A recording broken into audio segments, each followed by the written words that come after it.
begin by closing our eyes and doing a meditation to get ourselves into the room, our big, very big virtual room that spreads all over the world. Just set an intention to have no intention, which is simply the often difficult process of simply letting go of expectations and ideas and thoughts about the way you want things to go. Just relax your body into the chair.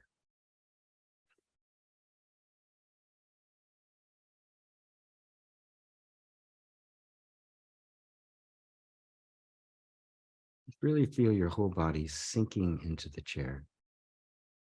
You can become aware of this force we call gravity. It's binding it to the chair, and the chair to the floor, and the floor to the earth. This mysterious power that holds us all here, so we don't just go flying off into space. And notice you don't have to do anything to get it. It's just happening. This just happening is the key to everything. It's the key to the state that people call awakening, which is really a fearlessness, an absence of anxiety, a calm contentment, which seems elusive, but that's only when we look for it somewhere but right here and right now.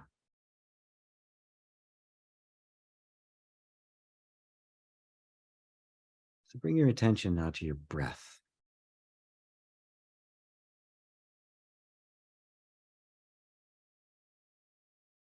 You can purposely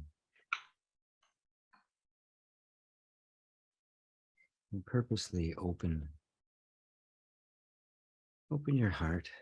Let your breath go deeper, slower, very intentional. Again, no expectations. Try to keep the focus of attention just being a simple act of breathing.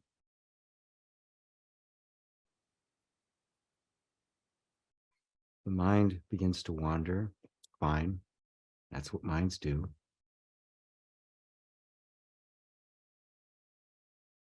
Just say, thank you for sharing, and just bring your attention back to where you want it to be, which is on your breath. Just breathing.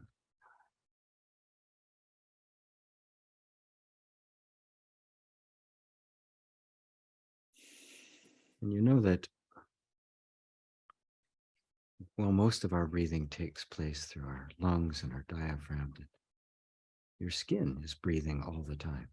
There's a constant interaction with the environment going on. You don't have to do a thing for that to happen.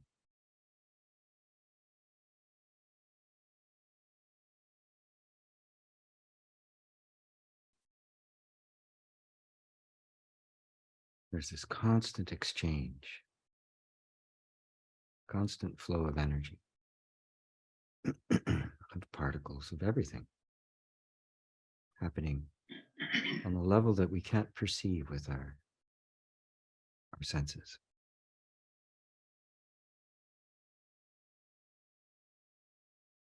So let your attention move now more into the body. Just the feeling, the actual sensation of the body. It's this vibrant, alive, and quite mysterious flow of energy.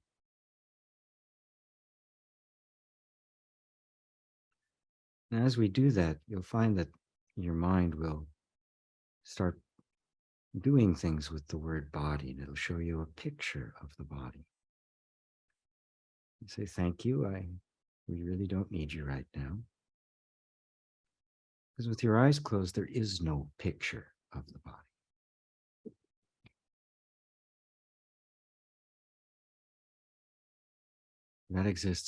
That form exists only to the eye, and to the mind that holds that image. Notice that that form doesn't exist when you're just feeling the sensations.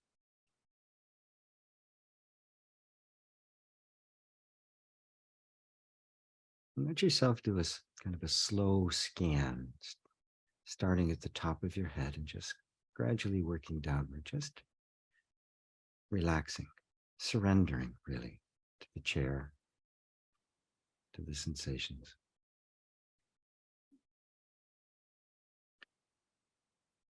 Starting right at the crown of your head, you can actually feel your head releasing. It moves down across your face.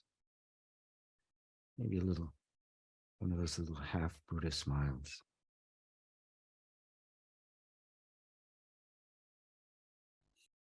All the way around your head, your neck, your shoulders, just moving all the way down your torso, your chest. Just surrendering to the moment, to the chair, to the couch.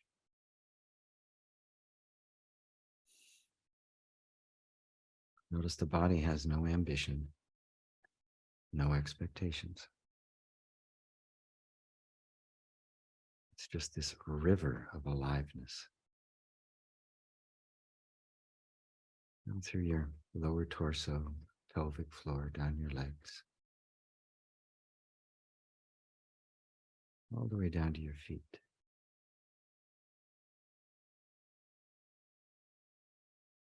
Feel the energy of being pulled towards the earth and moving away from it simultaneously.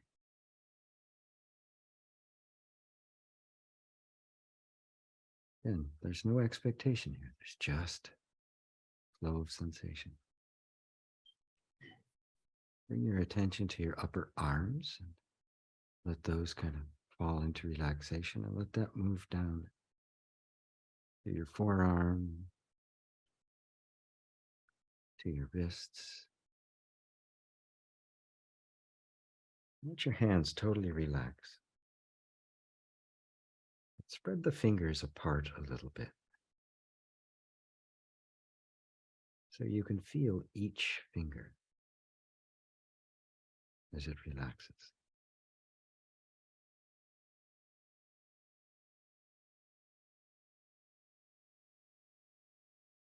And even feel the space in between the fingers. Notice you can do that.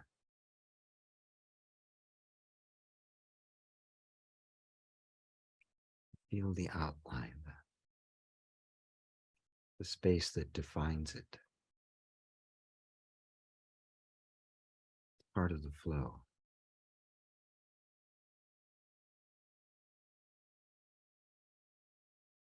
Notice any sounds that are in the room, the temperature.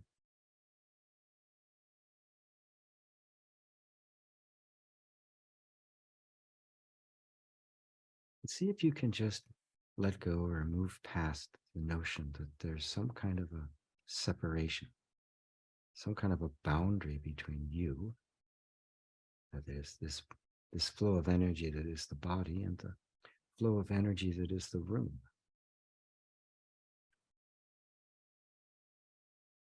In this place of total perception, just sensing the motion of the energy. There's no distinction, really.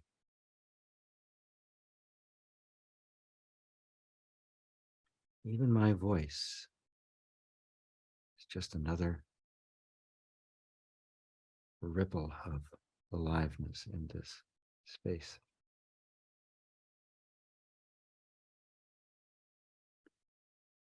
And notice the space itself, the room, the flow of energy, the sounds that you're hearing, the feelings, the temperature, the feeling of the chair. They're all occurring in this very subtle space. So subtle it's indetectable. There's no attributes. There's ripples running through it, but it's not a ripple.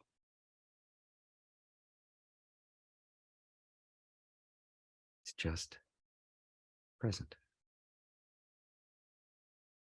Like a container that has no walls.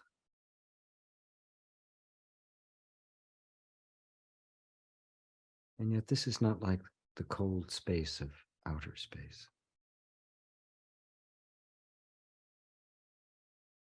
It's very real,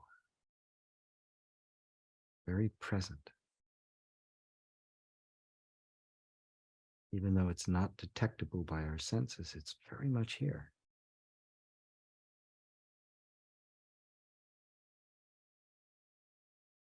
It's not a cold or empty space. It's full.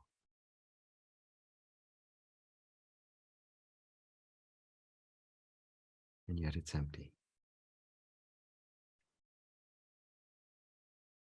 This is the paradox of awareness, or Buddha nature.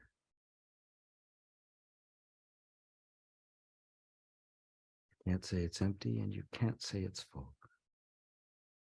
It just is.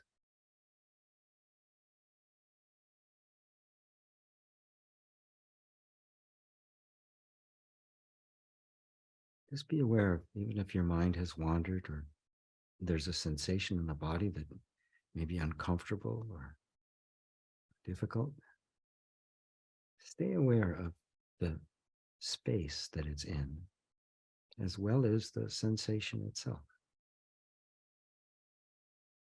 Just regard it. No attempt to change it, no agenda about it. It's just witnessing it, as if you were the space itself witnessing it.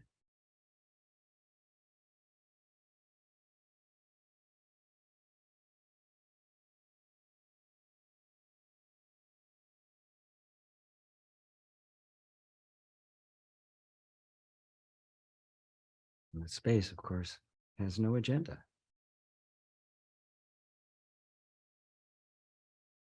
It's not trying to accomplish anything. Pure witnessing, pure awareness.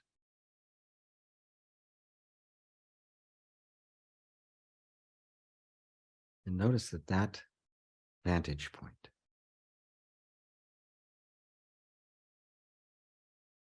that pure awareness, is right there with you. Even you are aware of that awareness.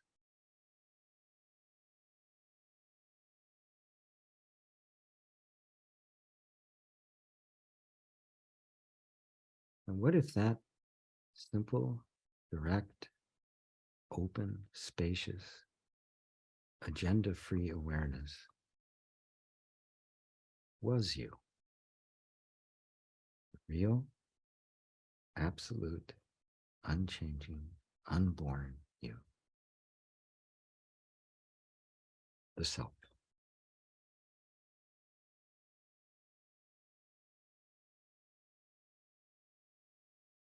Just take that in as a what if. Let's not make it an assertion or an affirmation. Just what if? Just an open-hearted inquiry. What if I was the space, the self-aware space in which all my experience happened?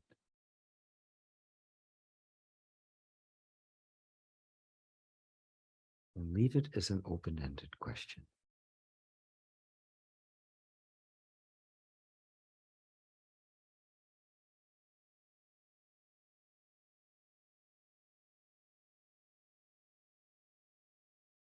Okay, take another deep breath. Give a silent thank you to the sensations of the body, the experience of the space, the awareness, the mystery and miracle of it all. And to yourself for choosing to be here. And when you're ready, you can open your eyes. Take a sip of tea if you haven't.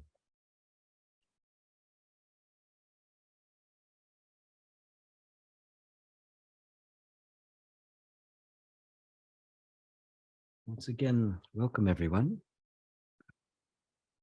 I decided to name this retreat the power of loving awareness.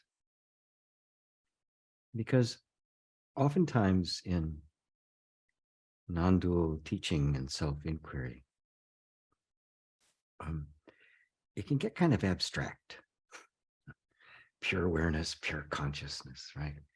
Emptiness, shunyata. It can seem kind of abstract. And so there can be often a tendency to put such an emphasis on the emptiness, the nothingness, spaciousness, that we miss the character of awareness. And the character awareness is what we would have to call love. And when I say love, everyone will have ideas about what love is coming to their mind. And indeed, there are many different kinds. There's the love of a parent with the child. There's the love amongst siblings. There's romantic love. There's altruistic love. There's love of one's work, one of one's hobbies. You know, sometimes just a love of life, a love of nature. It takes innumerable forms. And it's always recognizable. Nobody has to tell you if you're in love. There's no checklist you need to go through.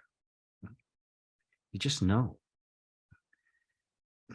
Even that first love you had at, I don't know, 12 or 13 or whatever it was, you knew what it was. Nobody had to tell you. It was just there. Now, how do you define love? If you take away all of those things, and all of those are love, right? You say, oh yeah, that's love, and that's love, and that's love, and that's love, right? So what then is love? Just love. What is it without referring to some kind of particular form or manifestation it took? It's kind of like trying to describe music without humming a tune. You simply can't do it. It's like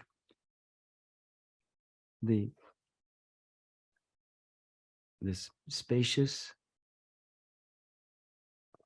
unknowable, empty potential is there all the time. As if it wasn't, there'd be no manifestation. Potential for music has to be there before there can be a song. And it remains empty and unknown until it is expressed. But does that mean it doesn't exist? This is the nature of loving awareness.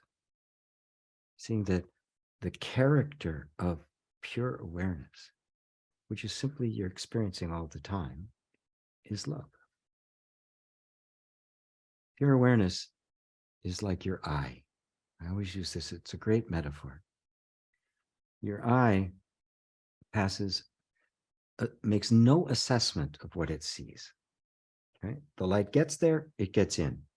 The eye isn't going, oh no, you can't get in. Oh, you, come. Right? It's not the bounce, there's no bouncer at that door.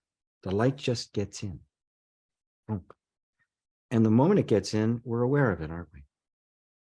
So the consciousness of it also has no bouncer. It's just there.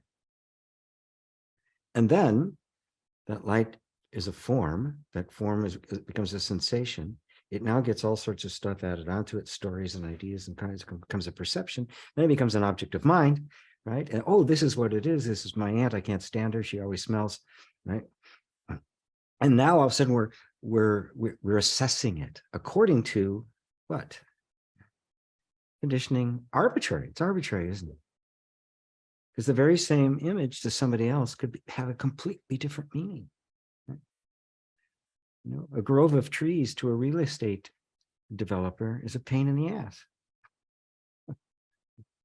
But to somebody who wants to walk in those trees, it's everything. To something who regards life as precious, it's a miracle. It's a mysterious happening. Same trees, completely different meaning. And notice that all of that happens because there is awareness. Now, when you say awareness, like the eye just says, everybody gets in. Isn't that love? No judgment, no assessment, no criticism, nothing but a pure acceptance of what is. Even beyond our labels of it, to pure experience. Now, this loving awareness can become a practice to regard things through loving awareness. And what does that mean? What that means is that the moment I see the pattern about my aunt who smells that I don't like, I put a stop to it. I said, no, okay, well, that's how I've perceived her.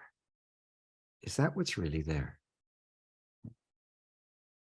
What is it that I directly experienced that I later then put all this stuff on it, which had I had a different upbringing or a different experience when I was in third grade would have a completely different meaning, which means none of that's true. Not one bit of it is actually true. What's true then? Just that pure experience, like during the meditation where there was just the experience of the body without even the idea of a body. And what happens? The body begins, the conceptual body begins to fall away. This idea that somehow I am bounded by this, by the skin, that I end the skin. It's just a concept. It's just an idea.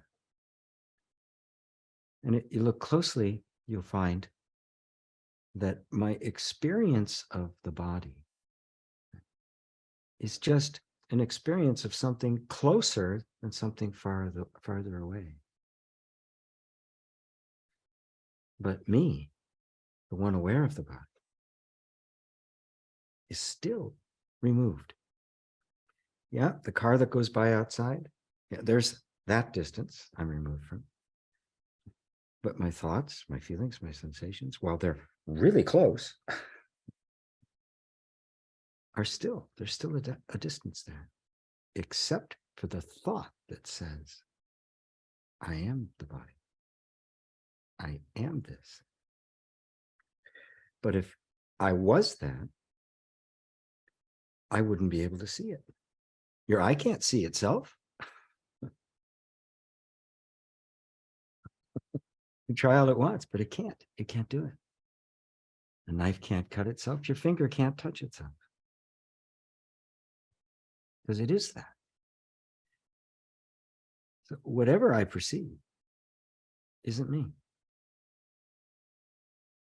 It is just something appearing to me. And this gets to the big question of self-inquiry, of non-dual self-inquiry, and that is, well, then who am I? Who is it, or what is it that's perceiving these things?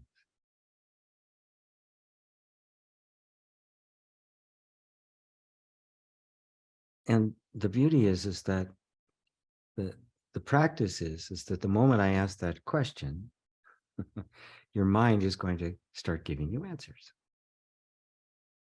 All those answers refer to something perceived. Because if the eye can't see itself, the eye can't describe itself. So if you can't perceive yourself, you cannot describe yourself. So all descriptions out the window. And what you're left with is the answer, the same answer that Bodhidharma gave to the emperor when he asked him, "Who are you?" He said, "I don't know." Now, what does that make you feel like? When somebody gets up here and tells you, you're never going to know. The quest for who am I does not end in an answer.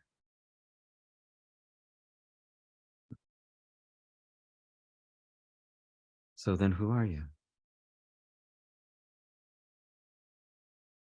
A little tension there, right? Like, what? Wait, well, what's the payoff? What's enlightenment?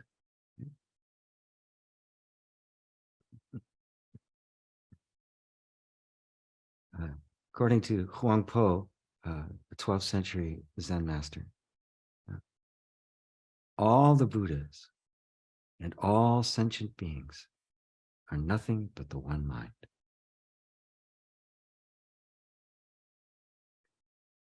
Even the Buddha doesn't exist outside of this one mind. And when they use the term mind, it's not the way we normally use mind. And we normally think of mind in terms of the thinking mind. But in this period of Zen Buddhism, that was not the way they perceived it. They would refer to the thinking mind, and then they would refer to the one mind, which we would, I think, probably use the term pure awareness. And does anything happen outside of awareness? Can you get outside of awareness and check? You can't do it. So it leaves us with adopting a completely different approach to all knowledge. All knowledge. Because, if I'm going to describe this little thing, it's a little charger for my earbuds, right?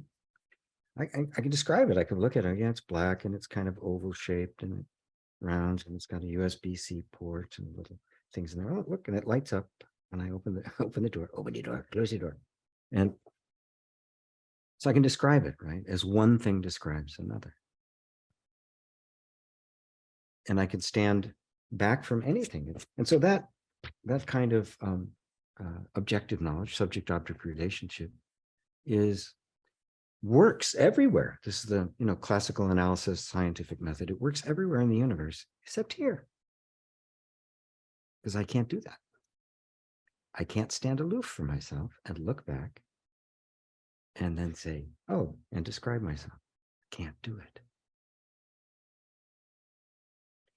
So in one fell swoop, we have just eliminated all human knowledge. How does that feel? And we haven't relegated it to the trash heap. It works everywhere else, right? I need to know how to work the blender and drive a car and things like that. Right? It just does not work when the mission is to know yourself. And this self-knowledge is what they call awakening. It's what's called enlightenment. What's called Bodhi, or the Bodhi mind. That's all it is. Knowing yourself directly,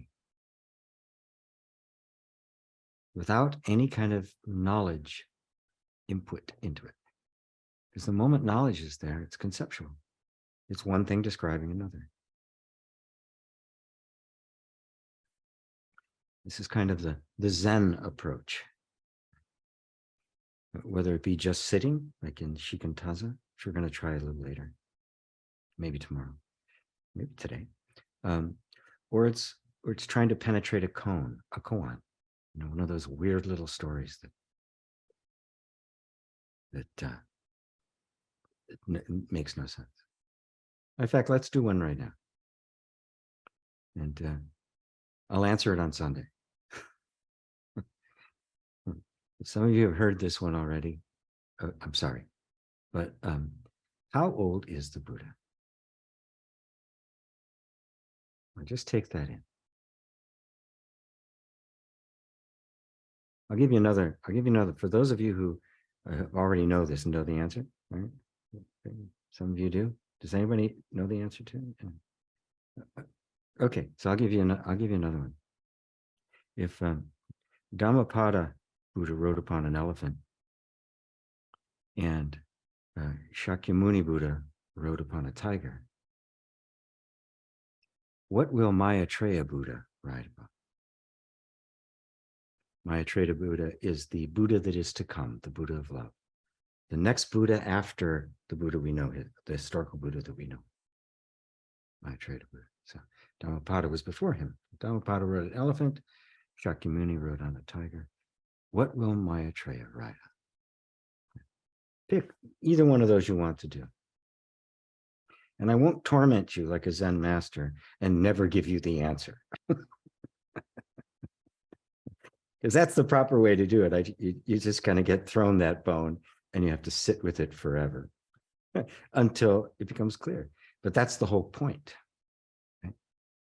And all I can say about koan practice is become the poem, the koan. Be it. Maybe I'll give you a hint on Saturday. Maybe not. At any rate, I'd like to take a moment here for anybody who would like to speak and say, well, what your experience is so far and what you had hoped to gain from being here. And that's okay, even though in the meditation I said, set all that aside. Loving awareness doesn't remove anything. It accepts everything. True non-duality is the dance between the absolute and the relative. It is not explaining the relative away in terms of the absolute. Oh, it's all an illusion. It doesn't exist. Nobody's here. There's nothing to do. Right? If you said that to a Zen master, you would get the stick upside your head. Oh, nobody here, huh? Whack. Nobody here? Whack. To bring us back to this place that is the true middle way. So it's an embrace of that pure emptiness, that spaciousness. And at the same time, embracing this miracle and mystery of a human birth. I mean, where the hell did this come from? I mean, I didn't plan it. I didn't decide one day I was going to create a universe full of humans, right? This thing just popped out of nowhere. We call it our birth, but it's actually just this sudden arising in the midst of this emptiness.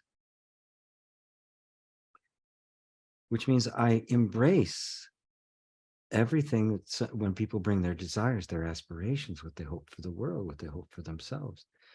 We dance between the two. We set them aside and experience the nothingness. Then we embrace them and experience the somethingness.